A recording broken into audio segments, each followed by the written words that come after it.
Hi folks, hope you're having a good day.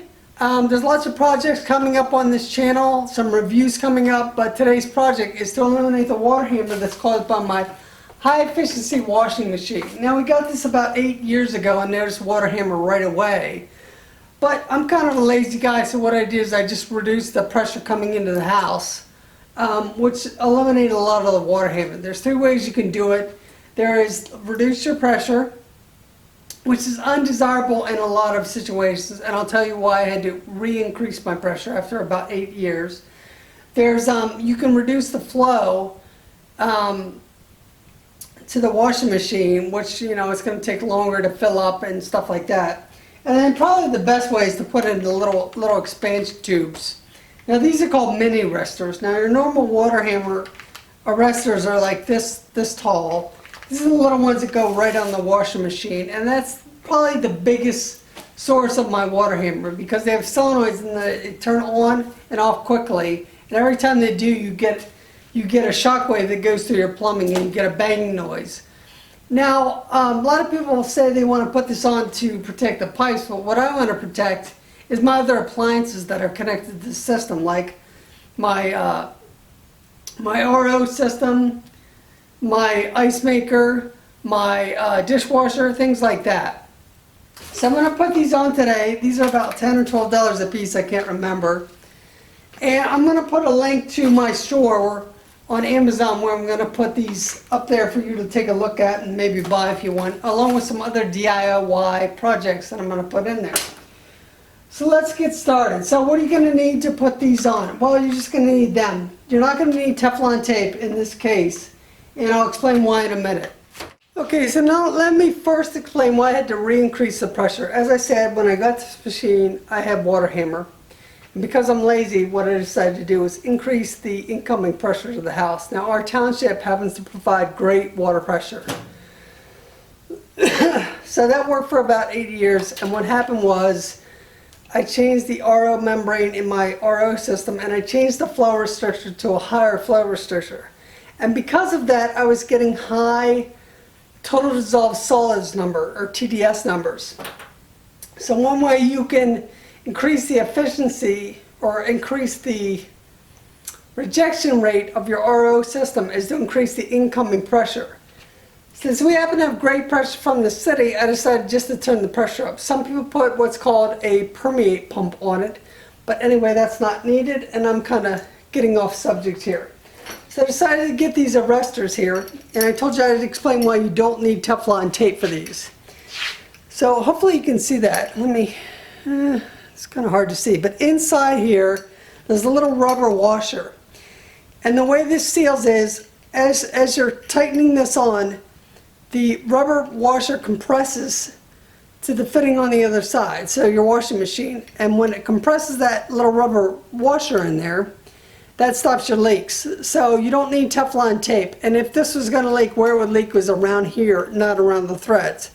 And in fact, if you put too much Teflon tape in there, you can prevent this from sealing properly. So it's just not needed because the seal is going to be right there between the two surfaces. The threads don't really come into play because they're just using the tightness on, and this is where it would leak anyway. So I'm not going to need Teflon tape. So there's probably another step I need to tell you, which I did and I didn't tell you about, which was I shut the water off, I shut the water mains off, and I went upstairs and I drained the sink to relieve the pressure from the system. Now you don't have to do it that way. What you can do is just shut off the water here to your washing machine directly, but there's a couple things. One, if these spigots, if these valves haven't been used in a long time, you could introduce a leak. These types of valves are notorious for leaks. So I didn't want to do that. And also, if I just did it here, how would I relieve pressure from the system between here and here so that when I took these off, it didn't spray water everywhere, which is not a big deal, but I just don't want to deal with it. So I've done that, and now I'm going to take this off. Now this is actually finger tight. So I'm just going to take this off. You'll see, hopefully, or maybe, you see a little bit of water's coming out. There's still a little pressure there, right? Oh dear.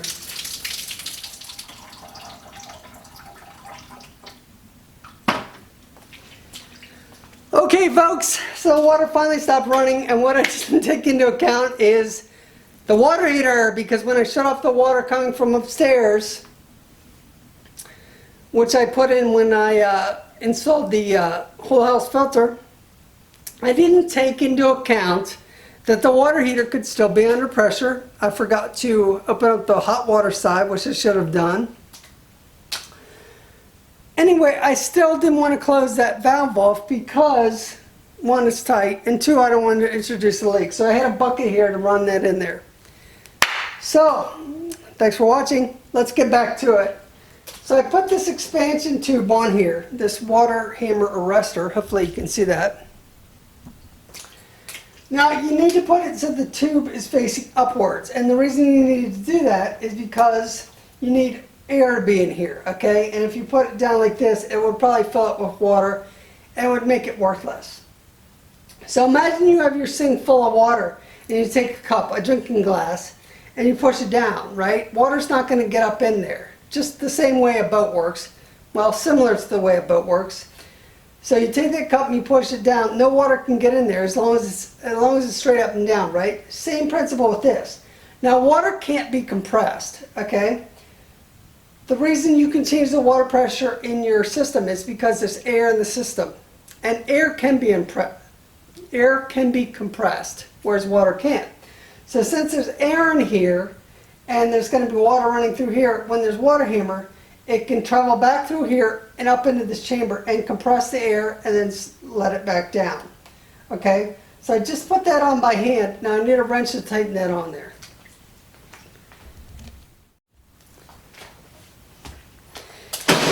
And by the way, not that it matters that much, but you should probably unplug the washing machine.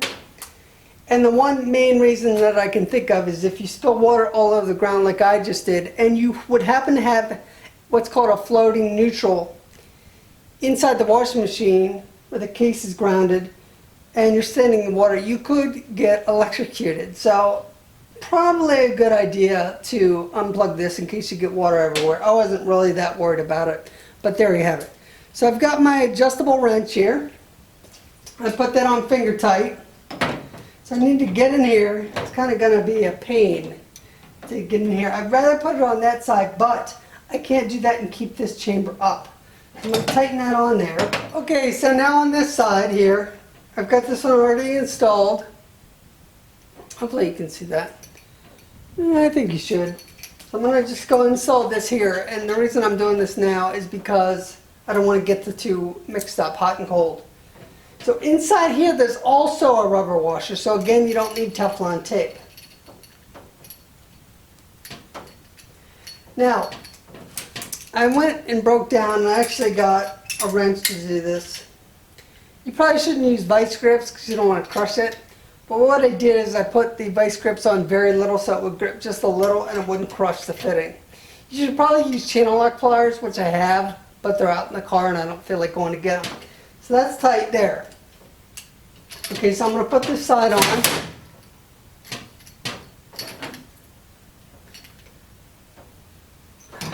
Just like this. Okay folks, what do you think? It's time to check it. I've got both sides on. You can see that this is facing up. Let me tell you what, let me get the camera here so you can see. Okay, so this is the cold side and this is the hot side. Now remember, this is the side I took off first and water leaked everywhere because there's still pressure inside the hot water tank. This is the cold side, didn't have an issue. So I'm going to put this camera back on the tripod and I'm going to turn it on. Let's see if we have any leaks. Okay. So let's see here. What do you think? Is it going to leak? So I'll check for leaks, then I'm going to wipe up this water, which hopefully you won't get. And if this doesn't leak, I'm going to push it back together and we're going to say it's done. Okay, I don't hear any leaks. And I don't see any leaks. So it looks pretty good. I would just say, just look for leaks in the next couple of weeks. Just kind of peer behind there, make sure there's no water on the floor. But this is sealed and there's no leaks. So we're done. So I'm going to clean this water up and I'm going to push it back together and it's going to be done. And by the way, for those of you that subscribe to me, I did go ahead and I ordered the bearing kit for this. So that's the job that's coming up. Bearing kit and seals, because of that noisy bearing from the video I just posted, I guess, yesterday.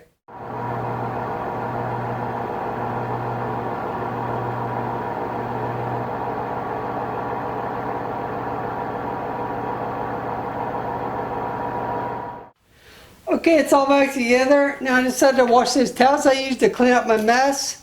So again, you should probably unplug the washer before you get started. I'm not a very careful man. I'm kind of fly by the seat of your pants and deal with the consequences. But if you're a careful person, go ahead and unplug that first, just in case you spill water everywhere. So let's see how it works. So it probably take a few minutes to hear it, see if there's a difference. I'll have to let you know.